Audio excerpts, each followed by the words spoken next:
The I Ching is a living transmission of the divine, of consciousness. The I Ching, the Book of Change, is a map of the 64 changing cosmic frequencies of life, of consciousness.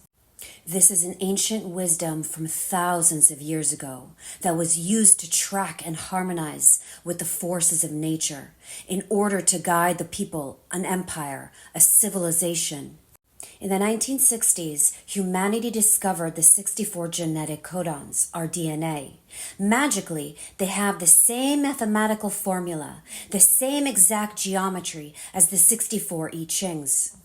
Every 6 days, the sun activates one of these 64 I Ching frequencies, which activates within us a corresponding genetic codon, which stimulates our consciousness, the theme of the life. When we enter into contemplation with a particular I Ching, especially with the I Ching the sun activates each week, then life sends us the experiences we need to unlock the shadow, which raises our vibration and awakens the divine within. The intention of this video is to serve you in the highest blessed way. This is abstract energy of sensing, so receive this message with your heart and body. This week, the sun within us, consciousness, life, activates the 8th I Ching. The transformational path of this frequency moves us from the shadow of mediocrity to the highest vibration of exquisiteness, and it's through the path of style. As we know, each one of these 64 shadows has a dilemma, and the dilemma of the 8th shadow of mediocrity is imitation. And as we also know, each shadow state involves being a victim of something or someone. That is the hallmark of all awareness that remains rooted in fear. So here with the 8th shadow, we have a pattern rooted in a deep-seated fear of what others may or may not think of us. It really is all about image. The image we project outwardly onto the world, the image we have of ourselves, and the image we have of the image of others having of us. Yeah, it's another tangled web of suffering in this shadow state. So this dilemma of imitation of the shadow consciousness, we're always a victim of this imitation on one level. So in its repressed state, as it moves and drives vast numbers of human beings in the shadow consciousness field, this shadow maintains the status quo. That's what it does. It's that part of us that is not willing to leave the comfort zone of the status quo, and it manifests as our willingness to become institutionalized, to become homogenized, to live an ordinary, mundane, safe life. It's an image, a space inside, built from our childhood, through our conditioning, as we develop, especially in the first 7 years of life. Another way to refer to this shadow is maintenance consciousness. These are the people who exist in the world simply at a maintenance level. They maintain the institutions, they maintain the systems, they maintain the structures of the world, but they don't really add to them. They may add something through their goodwill or kindness on an inner level, but externally, they don't add anything really new to the world, because we all evolve as we live to some degree. But externally, these people maintain the machine that wants to make us all feel safe. When we're not aware of the fears that drive us, we live very superficially, a gray safe world, the world of mediocrity. We may even think we are successful and believe we don't live this type of gray world. You may live in a glamorous life. You may be popular and kind. You may appear interesting to others or the media. But what I really mean here by mediocrity is not external. I'm referring to the quality of your consciousness. And it's not possible to experience the peaks of consciousness when you repress the fears that lie inside you. We can distract ourselves from this fear in a million different ways, but then the price we pay, we can't know ecstasy, the higher states.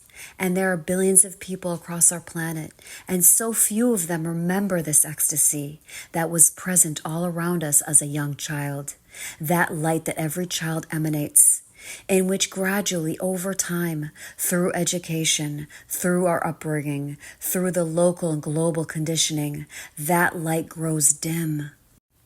And in case you're thinking, this isn't me, I'm a rebel, I follow the alternative route, the path less traveled. Be careful. Many people mistake the path less traveled for the common path. Especially now in the West, we have this whole alternative lifestyle movement. So you can think you're escaping the rat race. You can drop out of the gray world of the masses and live a colorful existence. You do yoga, you travel to exotic places, you study with great teachers, a gypsy, an artist. You can live a right brain life. But you need to look carefully here. Is this the path less traveled, or are you still a victim of mediocrity?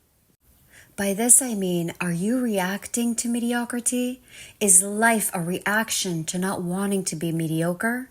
Because if it is, you're still caught by imitation. This is the dilemma. How many people do we see living alternative lifestyles? It's become the new kind of imitation. It's a new kind of security to become a seeker or an outcast. It's much safer than it used to be. So we can see how subtle the shadow states can be sometimes, and how easily we can be trapped by their promises of security. And of course, I'm not saying this as a judgment of anyone's lifestyle, but this eighth shadow is a big one for all of us, especially in the spiritual community, because it's all about image, style. It's all about wanting to look good in the eyes of society. It's about wanting to do the right thing, or its reaction to all that, and wanting to be seen as the opposite. So someone who never does the right thing, rebellious, someone who doesn't care what other people think. But you actually do care. Subtly, you care. Because unconsciously, you want them to see you in that way. The last thing you want is anyone to think of you as mediocre. Because you are mediocre. On some deep, deep level, you haven't stopped reacting. To become a true rebel, that's a different thing.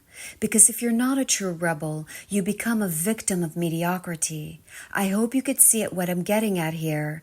It can be very subtle. You become reactionary. Your art may be beautiful, but yet it doesn't contain that true genius. It still has a subtle imitation to it. Your dance is still subtly self-conscious.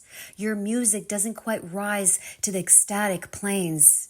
It's still a little bit mediocre, maybe colorful, interesting. It may even be exotic, but still there's a big difference between exotic and genius. So the eighth shadow is all about image. It's about our investment in our image. Most of the time, that investment in our image is unconscious. We're not aware of it. If we keep our image intact, whether we're boring or super hip, we are still not a true rebel, because subtly we still have an image in our mind of who we think we are. Because the true rebel, the one that truly released their inner light, there's not even a breath of imitation about them. They are constantly transcending all definitions of who they are. They can never step in the same river twice. They have truly taken the path less traveled. So be aware, these shadows can catch us. The shadow states can be slippery as hell. They are the pathways crisscrossing hell. Because that's what the shadow state is, hell. The eighth gift, the way to alchemize the shadow and raise the vibration, style. So we have already seen at the shadow frequency how this notion of image governs this I Ching. And we can see deeply how we become victims of lifestyle. The gift of style has nothing to do with lifestyle, despite how the word may sound. This is not about how we look, what we wear, or what we do. This is about the quality of our consciousness. All the 64 gift frequencies all resonate with genius. That's what it's all about. It's where and how the shadow is transformed from the potential into the kinetic energy. And this is why the gift frequency releases a tide of creativity into the world. It's an atomic explosion that occurs as all those definitions of who you think you are begin to melt. You begin to enter another dimension, another way of living, a new way of being that is far more outrageous, far more dangerous than you can ever imagine or even dream up for yourself. The eighth gift is the gift of style, and true style is always rebellious. It's rebellious because it's always recreating itself. It isn't afraid of the mundane material plane, and it isn't in reaction to it. It is a state of being that is always exploring new paradigms, and it's always expanding its boundaries into new areas and dimensions. It's not afraid of being mediocre, and it's not afraid of being seen as mediocre. The programming partner of the 8th I Ching is the 14th I Ching, the gift of competence. These are the kinds of people who are not afraid of trying new things. They're not afraid of constantly redefining themselves. Their competence derives from their lack of a fixed self-image. So they could be one moment a plumber and the next moment a librarian. Anything, whatever's called upon in that moment. The eighth gift has no investment in its own image. It's the process in which self-image is being constantly short-circuited. Because the moment you surrender to life, you surrender to a dance that is so mysterious that you can never follow it with the mind. It's magical. It's exciting. So we will have to drop all our ideas of who we think we are, what kind of person we are. I'm a kind person. I'm a warrior. I'm angry. I'm masculine. I'm feminine. I'm a bad boy. I'm a tomboy. I'm funny. I'm enlightened. I'm not enlightened. All of it, all the definitions of who we think we are, they all have to go through the alchemical cauldron of the gift frequency.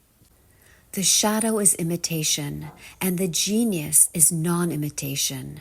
And all genius has this quality. It's always surprising itself. It's always surpassing itself. It's always outshining itself. It's capable of anything and everything.